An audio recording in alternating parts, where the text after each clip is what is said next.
नमस्कार मित्रांनो, तुला शिकवीन चांगला धडा. पुढील भागामध्ये अक्षरवंती बाबा त्यांना कळून चुकलंय. आपल्या मुलाचा संसार उधाळा की हा माणूस नमतं घेतो.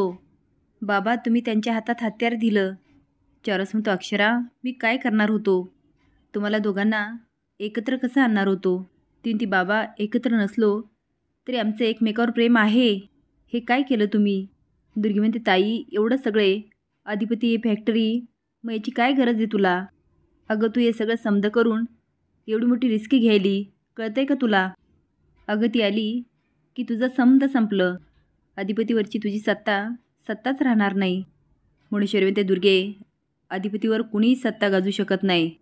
ते स्वतःच्या मर्जीचे मालक आहे आणि त्यांचा हा चांगुलपणाच कधी कधी लई आडवा येतोय बघ. आता बघ, आम्हाला शाळा बंद करायची होती, आम्ही पगार अडवले होते, पण त्यांनी तसं नाही करू दिलं. आणि समद्याच्या मागं ती मास्तरीण आहे बघ. त्या जरी घराबाहेर असल्या तरी अधिपतीवर आणि या घरावर त्यांनी हक्क काय सोडलेला नाही. दुर्गी म्हणते, तेच तर. मुनेश्वरी म्हणते, तो हक्क आमच्याकडं नाही. त्यामुळे बाहेर राहून त्या अधिपतींना कंट्रोल करत राहणार. कधी प्रेम म्हणून, कधी दया म्हणून त्या काही ना काही मागत राहणार आणि अधिपती त्यांचं ऐकत राहणार आणि दरवेळेला आम्हाला माघार घ्यावं लागणार. आणि म्हणून आम्हाला हे हक्क पाहिजे. या घरावरील कर्त्या पुरुषावर बायकोचा हक्क, आणि तो हक्क आम्हाला लग्न केल्याबगैर मिळायचा नाही. अधिपतींनी आईसाहेब म्हणून आम्हाला लई मोठा मान दिला आहे, पण आता आम्हाला आमचा हक्क पाहिजे. ह्या घरच्या लक्ष्मीचा मान पाहिजे. दुर्गी म्हणते, ताई, तू ना 4 पावलं जगाच्या पुढं असती या. हे काय माझ्या लक्षात आलं नाही बघ. आता येऊ दे, आली तर.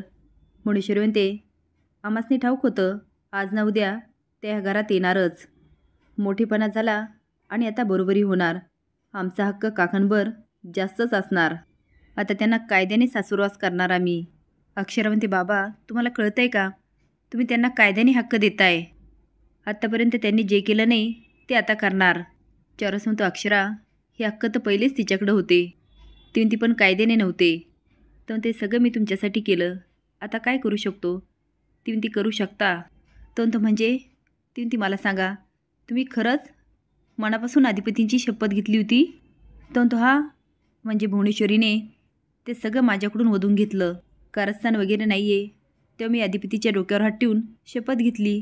पण अक्षरा, जेव्हा मी असं म्हणालो ना की भुवनेश्वरीशी मला मनापासून लग्न करायचे, पण तेव्हा का कोणास ठाऊक अधिपतीच्या डोक्यावरून माझा हात हल्ला होता, आधांतरी होता. मी असं का केलं माहीत नाही, पण झालं असं. ती बाबा, म्हणजे खरं तर तुम्ही अधिपतींची शपथ नाही घेतली. तो काय माहिती, पण इन्स्टंट मला जे वाटलं ना ते मी केलं. ते असून म्हणते, बाबा, तुम्ही अधिपतींची खरीखुरी शपथ घेतलीच नाही. त्यामुळे ती शपथ पूर्ण करण्यासाठी तुम्ही बांधील नाही आहात. चौरस म्हणतो, याने काय होणार? मी सगळ्यांसमोर कबूल करून बसलोय. अक्षरा, मी आता माघार घेतली ना, त्याचा परिणाम थेट तुमच्या नात्यावर होईल. मला आता नाही म्हणता येणार. अक्षरा म्हणते, बाबा, आपण नाही म्हणायचंच नाही, आपण काट्याने काटा काढायचा.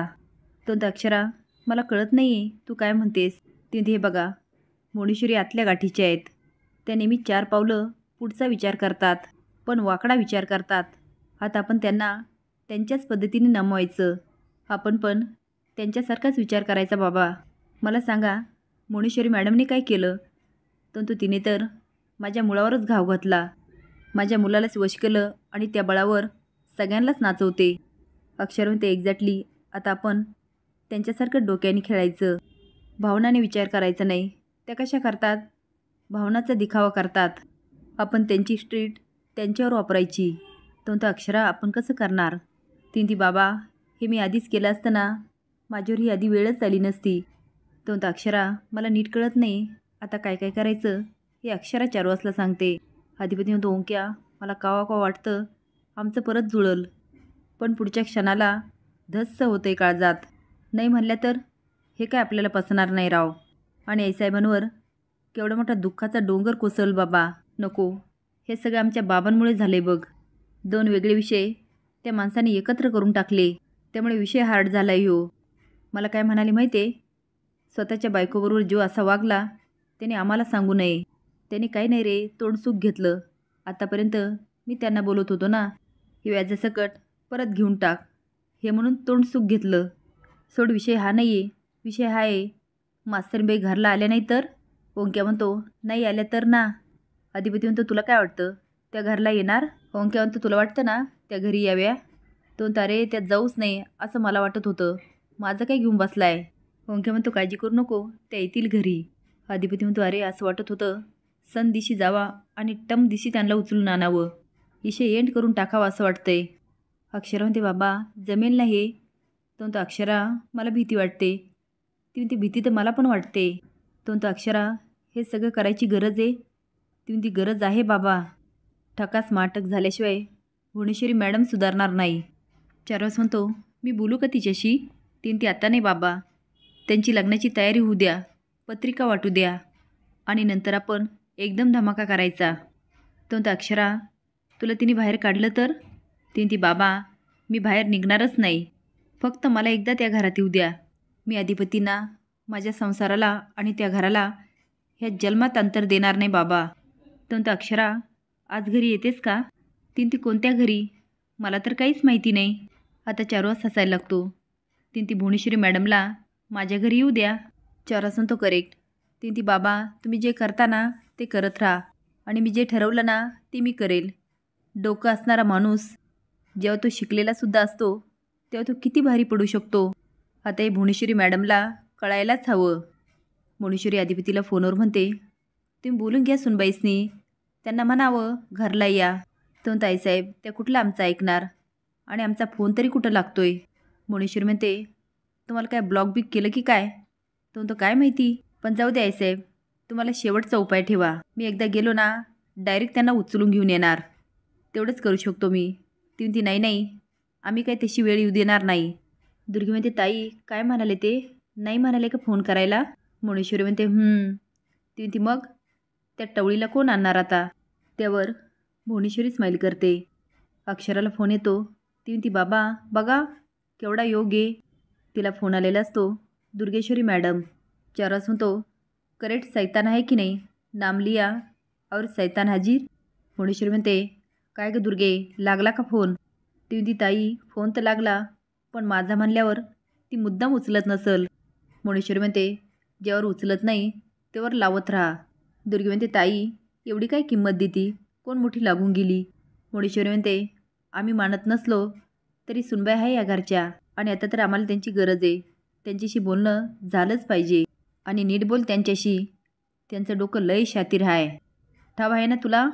त्यामुळे मोजून मापून आम्ही जेवढं सांगितलं ना तेवढंच बोलायचं, स्वतःचं डोसकं नाही चालायचं. ती म्हणते, ताई तुला सांगू का, तिचं नाव जरी ऐकलं ना माझ्या डोसक्यात तिडीक जाती. भुवनेश्वरी म्हणते, तुझी तिडीक ना तुझ्या डोसक्यातच ठेव आता. भुवनेश्वरी म्हणते, स्पीकरवर टाक.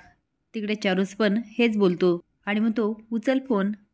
दुर्गी म्हणते, हां मास्तरीबाई. अक्षरा म्हणते, हां कोण बोलतंय? दुर्गी म्हणते, हाय का मास्तरीबाई, विसरली की काय आम्हाला? अक्षरा म्हणते, हो कोण बोलतंय? दुर्गी फोन दाबत म्हणते, ताई ही काय येडीबिडी झाली की काय? भुवनेश्वरी हात करते आणि खुणवते, बोल. अक्षरा म्हणते, हॅलो, मला आवाज ऐकू येत नाही आहे, मी ठेवते फोन. चारवास हसतो. दुर्गी म्हणते, अगं मला ओळखलं नाही का? अक्षरा म्हणते, तुम्हाला ओळखायला तुम्ही काय पंतप्रधान आहे? दुर्गी म्हणते, अगे मास्तरीन. आता भुवनेश्वरी खुणवते. ती म्हणते, अगं मी दुर्गेश्वरी बोलते. अक्षरा म्हणते, त्याच का जे अधिपतींच्या घरात राहतात? दुर्गी म्हणते, असं काय बोलते, मी अधिपतीची मावशी आहे, मावशी. अक्षरा म्हणते, अच्छा अच्छा कळालं. ती म्हणते, कळलं म्हणजे? ती म्हणते, हेच तुम्ही अधिपतींच्या घरात राहता त्या दुर्गेश्वरी मॅडम. आता अक्षरा खूप फिरकी घेते. दुर्गी म्हणते, तुलाही बदलली. ती म्हणते, बदलणं हा सृष्टीचा नेम आहे. काय? दुर्गी म्हणते, सृष्टी. अक्षरा म्हणते, नाही सृष्टी म्हणा बरं. आता अक्षरा एवढी फिरकी घेते. दुर्गी म्हणते, ताई बघितलं कशी शहाणपणा करायली? पण दुर्गी खुणवते, बोल बोल. अक्षरा म्हणते, आहात का तुम्ही? दुर्गी म्हणते, होय, मी कुठं जाणार, तू अशी वाकड्यात का शिरायली? भुवनेश्वरी म्हणते, मॅडम तुम्ही जे प्रश्न विचारले त्याची उत्तरं दिली मी. आता मात्र दोघींची बोलतीच बंद होते. असेच नवीन अपडेट जाण्यासाठी लाईक आणि सबस्क्राईब करा. धन्यवाद.